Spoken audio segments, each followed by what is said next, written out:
Hey, we are. Oh, wrong thing. I'm grabbing my phone. Wrong phone. Kim has so many phones. No. Are we on? I think we're on. I'm just turning up my volume. I don't know why I am. So fun. I would just like to point out that Kim got her hair colored and cut. Yes, it's been a while since our last show. Yeah, but I've had it like this now for a few weeks. So since our last show, It's been a while. Yeah, it's been a while. Yeah. Good morning. We both just got to the office, so it's kind of like when Regis and Kelly didn't see each other before the show. They just got together, so they didn't have a small chat before. Yep. Yeah, it's kind of what we're doing. Yeah. Well, good morning. Good morning, everyone. This is Put a Fork in It, Grand Forks premiere Facebook and Instagram live show. Well, I don't know for Instagram live. Oh, it will be IGTV later. IGTV. Yeah. Okay. Yeah. I'm Kim's the technology side of things. I'm just here. So, Courtney's the fun. Yeah. I'm just here for Peanut Gallery. So this is Put a Fork in It. I'm Courtney Barstad-Logan. I'm a realtor with Remax Grand and on social media as @Grand Cities Living. And I am Kim Efta with Remax Grand in My Grand Cities on social media. So many grands out there. Yes, we are grand. Yeah. There's so many, I guess I can say this, but there's so many posers stealing like Grand Cities City and like Grand City, you know. BCU. All of a sudden, everyone wants to be Grand Cities, so yeah, it's cool. And we know who you are. Yeah. So don't worry, they'll route to us.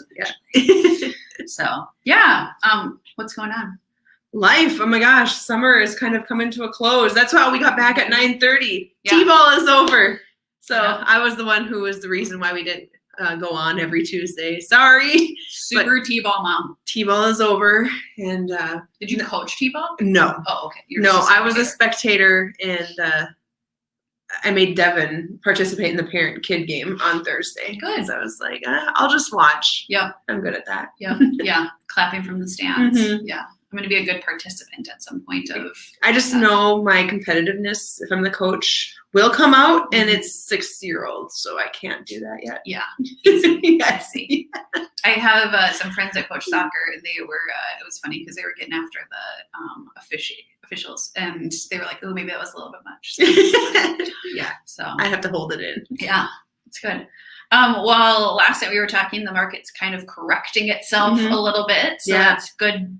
Good for it's kind of too bad for the sellers, the ones that have missed it because they've been thinking or finishing up some projects, hoping they'd get those multiple offers and sell in a week. And maybe a few homes are still seeing that, but not a majority of them anymore. Yeah. You can get a little breathing room, but yeah, there are still some that we know there's going to be multiple offers or certain price points and certain styles. Yeah. I would say that are always going to be hot, but yeah, a buyer can go and look at 5 homes in a day or a couple days and not have to feel that rush unless it's in that certain price point or style that needs to be written that day. But we're just seeing it. Some homes, like I'm going to stage a home this week because it's been there. So we got to get it to the buyer's liking and staging it. That's when you know the market is kind of shifting. I think for both sellers and buyers, one thing that I will appreciate about it is I think there was such hype where people were writing offers and maybe just putting emotion into it. And then you were seeing a lot of houses come back on the market, unfortunately. I think sellers are becoming a little bit more aware of that and maybe asking for more earnest money or different things like that, because once you're in a contract, you're in a contract. And that doesn't mean like, oh, I guess I'm going to change my mind. I'm going to do this. Like the seller has taken that house, they've taken it off the market or whatever that looks like. And you're in a contract. Yeah. And so, take your emotions out of it. This might give people a little more breathing room, but as an agent, that's our job to say, how you feel about it. And the other thing is sometimes when you see those earnest money amounts come through, you're like, honestly, this guy could walk for $250. And just like I had that happen. I had a buyer walk on my seller for $500, and he's like, "Yep, I'll just give it to the seller." It's like, oh my gosh, we have an accepted contract. So it is. We're seeing that, and it's frustrating for our clients and everyone involved. It's kind of crazy, and then we also have those buyers who were making those multiple offers, got sick of it, and just. They're stopped looking. They're out of the market now. Yeah, because you got greedy sellers, at some point. Did hear yesterday that this is, not to scare anybody, but there has been cases brought to court lately where people have said, oh, they backed out at the last minute. The market's changed in that community. And now the seller's losing thousands of dollars, and they have won suits against buyers saying, you promised to buy my home at X amount. Now I can only get X amount because the market has changed in 2 months, 3 months, whatever it is. And sellers are going after the buyer saying, we had a contract and now I have damages. So it's, and that's out of our hands, at that point. But if that's something to be aware of, if you're just a looky-loo, like you can't just be a looky-loo and feel like you can't have any lawsuits come against you. It does happen. So be careful. So dun. Yeah, sorry, we're bringing the bad news today, but hey, we just want to let you know things are happening. But as a buyer, I think, it gives you a little, it's nice. And then too, as a seller, it's, at least we're kind of maybe back to where, the normal market.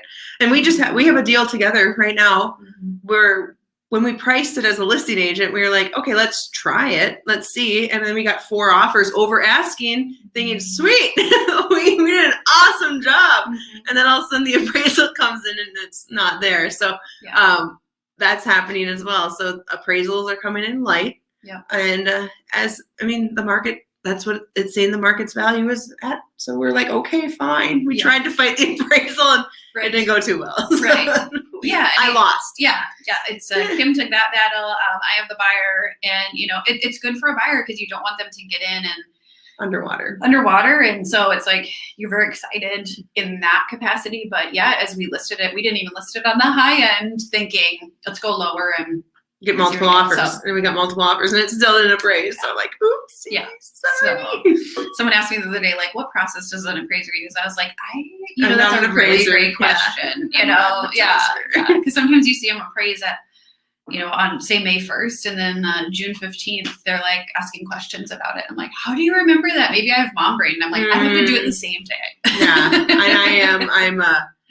And I just feel like ever since I've had kids, my brain has been gone. So it's so true. So I was like, one project at a time, folks. So yesterday I posted on Instagram and Facebook about agent hopping. And I know I hate it.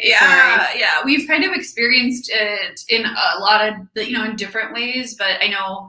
And for me, it was my bad for not educating my buyers fully. I try to do buyer consults. I know Kim does buyer consults and says, here are the things. Well, sometimes people are working so fast that they can't sit down for that buyer consult. So we try to give them the important information, like get pre-qualified. And I try to ask early on in the conversation, are you working with any other agents? Because the last thing I want to do is show up at an appointment and then hear that you just came from another appointment with another agent and then you're going to another appointment with another agent. Like, I get the whole agent shopping, but try to do your agent shopping through the buyer consults or phone calls. Like I've been interviewed from somebody before, and I appreciate the buyer interviewing me because it saves everybody time in the long run. So if you are looking to hire a buyer's agent or a seller's agent, do interviews rather than having them go meet you at a showing and then find out you were at another showing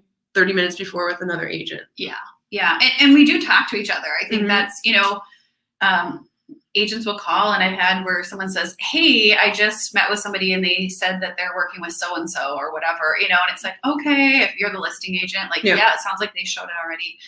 So we do have that conversation. And, when Kim says hire an agent, I say I'm a glorified volunteer for you until you find a house. And so, out of respect for agents that are being buyer's agents, let us know, because it's free time. You're not paying us to show you a house. And so, we'll do that. So it was kind of 3 things I pointed out yesterday.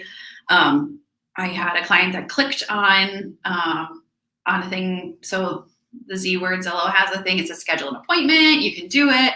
And then right now somebody from Zillow will contact you and get you all set up, and they'll find you an agent.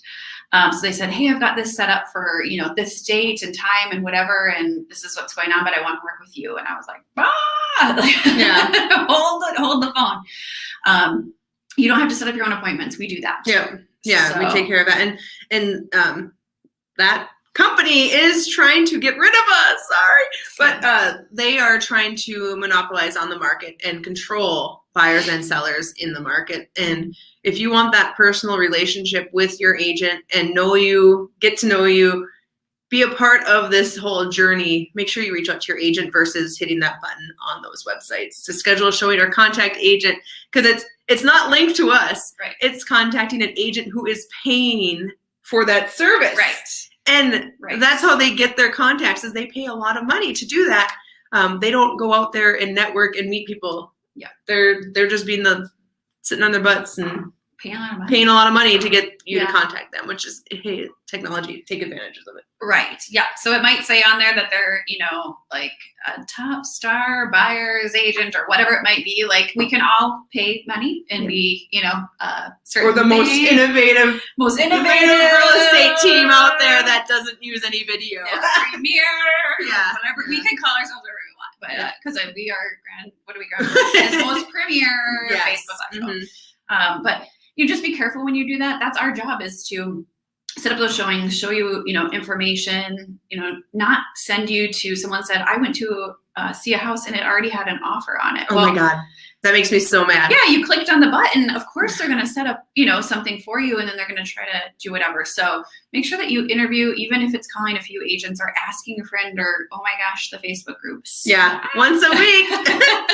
Yeah. Who's the best agent in town? Every week there's a question. Right. I can tell you, if you just search chiropractor, realtor, or divorce attorney in the mom's group, you're going to find about 50 posts. So yeah. Yeah. I just laugh at that. Check that one. Another one was Kim utilizes postcards a lot. So, there's a lot of agents that use, print media. Mm-hmm. It's way past my brain capacity to do, that type of mailing. And so I don't do postcards, but a nice one is if a house comes listed and you get it from Kim. Yeah. You get it always call her. Yeah, call her.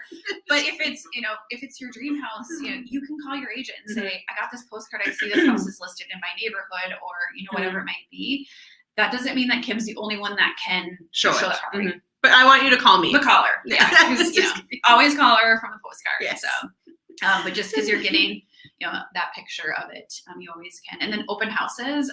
When I was Kim's client, this was something that she definitely, it was a time when open houses it was pre-pandemic. Yeah. Pre-crazy. A lot of open houses. Yeah. Yeah. There were probably 50 a week. There was a lot of open houses. Yeah. And we had time on the weekends when, we might just wanted to peek at something, but we didn't necessarily need to, take an afternoon of Kim's time just because we thought, well, we'll go look. But first thing she said is just, when you go in the door, make sure that you share that you're working with an agent, because that's, it's nice and courtesy to that person. And then always assume that person is that's working there is representing the seller. And so don't disclose, like, we're pre-approved up to 500,000. We love this place. We'll do anything. We can go up to this price point. And when you're in an open house, just mum's the word. Yeah. I mean, at least tell them if you are represented, like, hey, my agent is so-and-so. My agent's Kim. Yes. I would appreciate that always. Yeah. And then just shh. Yeah. Don't say a thing. Yeah. Because they will take note, and that hurts you in negotiations if you bring an offer in. Yeah. I do like it if I have clients that say they're going to open housing, I'm like, awesome, have fun. The nice part about sharing too is, I would say majority of the time, the person running that open house will reach out to me and say, hey, your clients, Sue and Jonathan were here today. Mm-hmm. Let me know if they have other questions. And then I know you've attended and you into it, and that starts up communication. And the other thing I do when I hear my clients are going to a certain open house, because we can't schedule a showing during the week, is I will text that agent that's hosting it, just saying, hey, I just want to register my clients. They're coming to that open house, so that they kind of are aware, like, back off. They're mine. Don't take the unethical rule and get them to sign a contract that day. So I try to register my clients before they go. Yeah. I know my mom had signs at one point, and maybe this was a previous thing, but it would say, like, this open house is being hosted by the listing agent. And so it would notify people, like, oh, okay. But I don't see that too many. I don't know when you open houses. I know I haven't open houses lately. So that's nice. But yeah, you can contact, and even if you say there's an open house on this one, like, gosh, we've got to get into it. great. The open house ends at 2:00. Let's schedule an appointment for 2:30. Mhm. If you want your own private showing, we can do that. That's, you don't have to just go to the open house. Yep. Yeah. And I think HGTV and those shows are kind of pushing that. They used to, but now with the whole pandemic, they've kind of fallen off the wayside. So now everything is virtual a lot. So we have virtual showings, virtual appointments, FaceTime showings, and we try to do how you want the showing to take place. And if you want us to wear a mask, we'll wear a mask. Like Whatever. Yeah, we'll help you. We want you to be comfortable when you're looking at homes too. I had a closing the other day and they required a mask, and I literally was like digging out my mask and I was like hitting it because I think there was like kid cookie crumbs on it or something. Because I was like, I haven't had a mask in a while. I don't even know where my masks are. I know. I found a bunch this weekend, so I threw them in to wash them, but I had like a throwaway one, and I was like, oh gosh, please don't let there be like a fruit snack hanging on the end there or something. We're gonna pull your Christmas ones out again. I still have my Christmas ones. So yeah, we can jingle all the way. So we have a question. Oh, what about cameras and how? Oh, good question. Maybe we'll show this question. This is actually from our broker. Yeah. She's asking about cameras in houses and recordings, and when you're in a showing, especially. So kind of going along when you're in a showing, there are so many recordings happening that you aren't even aware of. If you're talking about the home in there with your clients, so like Alexa records, Google Home. Baby monitors. Yes, and they could be at the neighbor's house with their baby monitor listening to you walking through the home. Yeah, it's creepy. It is creepy, and you don't know about it. And you were supposed to disclose if there are any recordings on the property, but it doesn't always get reported. Mm-hmm. Yep. So even just having that known, I like to tell people, hey, we'll talk about it outside. Even on the driveway, I'm like, let's not talk about it on the driveway because there could be, people do their camera recording. So, make sure, that you keep that to yourself. And ring doorbells. Oh yeah. I have had sellers that like, it does say it's there and then they'll like take a screenshot and they're like, is this the agent that was here today or something? And I'm like, well, I see their butt. Yeah, I see their butt. Yeah. I can't tell by the butt. Yeah. So I was like, ooh, that's weird. But yeah, it's just to protect you. And as a seller, I understand because you're opening your home to, unknown people, but they're there with a realtor and whatnot. So, and even as like for sale by owners, you need to be careful. Like, sometimes you might not even know if they're pre-qualified, and then you're in the home with somebody in your, like, it's just kind of like having a realtor kind of helps take that one extra step and get your bias out of it and feelings. And I think the last time I held an open house a few years ago, I had a lender there, and that was for two things. Like, one, for my safety, because I can't be in your house in all of your places. So it was nice when someone would show up. The lender went to the upper level and I was on the main level and would kind of tag team be there. Yeah. And then the second two is for like that, for the safety of your house, and your items. So I think, as a first sale by owner, you don't know if people are pre-qualified. I had buyers that told me one time they were at an open house. This was a few years ago. And they said that the husband, my buyers, walked into one of the bedrooms and there was a guy taking stuff. Yeah, it was medication out of a drawer. Oh my God. Yeah, I had yelled at him, and, and then let the agent know as the guy was running out the door. So, the agent was standing on the main floor and there were 3 people upstairs. Yeah. So like, think of that even as a for sale by owner. Or a homeowner too. Let's do different ways of marketing your home. Like, I did a Facebook Live open house and I'm able to schedule it into Flex. So it notifies buyers who have that search set up that I'm doing a Facebook Live, which is awesome. Like, that's why I take advantage of the technology. Yeah, for sure. It's, it made me so uneasy because I was like, there's going to be people. And my mom is Sandy Meyer, who just asked that question about cameras, but I went to a appointment out of town, rural North Dakota, about 30 miles away. And I told my mom, I'm like, hey, I'm going to this appointment. Here's the people I'm meeting with, but didn't give her the address. And I roll up and I'm like, where am I? It was a little scary, middle of nowhere. And it's for our safety too. Like, I might bring somebody else with me next time I go to a rural appointment. And even though if the people might be great on the phone, and as I kept saying, I'm like, he was really nice on the phone. You don't need to worry. But I sent her a picture of what the house looked like. And so she kept calling me during the appointment, and I kept ignoring her. So she finally had the phone number of the client and called him. She's called mine before too. Yeah, so we do have a broker that does check on us a lot. So yeah. And it's good because safety it's a very big thing right now. Yeah, I'm not willing to die for a commission. So. No, so sorry. And if we bring extra people with us to some appointments, it's for our safety because we may have never met you in person before. So we try to get you into the office first. Come here. I know intern Ted was really, I was like, no one's going to mess with intern Ted. No. And then, intern Ted starts football this week. So I know we might need to call him just to be like, hey, can you be our bodyguard when we go to these appointments? I know. I was like, anywhere I go, I was like, I really didn't think twice because I was like, I've got intern Ted. Yeah. So yeah, it's an interesting world. So yeah.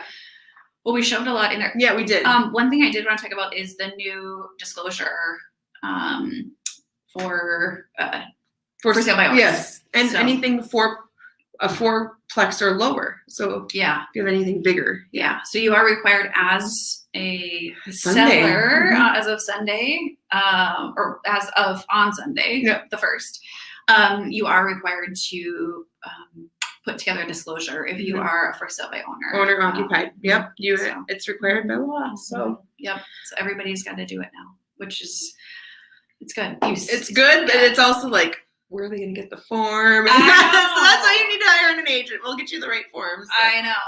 And that's, I think we've talked about this before, but I purchased a for sale by owner through Kim. And so, which I would have never known what to do in that, in that time, in that process. But even though at that time they didn't have that, I had an agent that knew the questions to ask.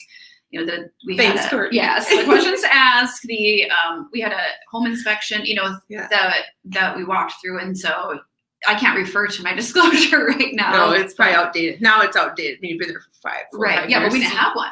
So it was like then you got to refly. So it's there's just a lot that hopefully will help everybody in the process. Mm-hmm. Yeah, take that. Well, thank you for watching, everyone. We went up to 9 to 5 to 6 to 3. Yeah. Like we were having a different amount of viewers, so we appreciate you tuning in. Everyone was in when we were talking about like people getting sued. And and then they hopped off. They got a little scared. Yeah.